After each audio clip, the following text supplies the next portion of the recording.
Search करें अवामी news. मुल्क भर की ताज़ा तरीन खबरों से बाखबर रहने के लिए सब्सक्राइब करें हमारे चैनल को और बेल आइकन ज़रूर दबाएं।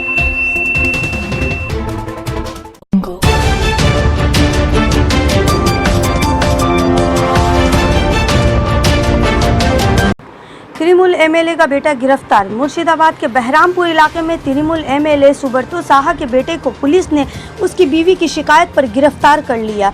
बताया जा रहा है कि एमएलए की बहू ने पुलिस में शिकायत दर्ज कराते हुए कहा है कि इसका शौहर इसे जहनी और जिस्मानी तशद्दुद का शिकार बनाने के अलावा दीगर औरतों से भी ताल्लुकात बनाए रखा है और इसी वजह से वो काफ़ी दिनों से अपने मायके में थी और बुध के दिन इसने अपने शौहर को रंगे हाथों एक ख़वातीन के साथ देखा और उस पर जब एहतजाज किया तो इसे फिर से मारा पीटा गया था।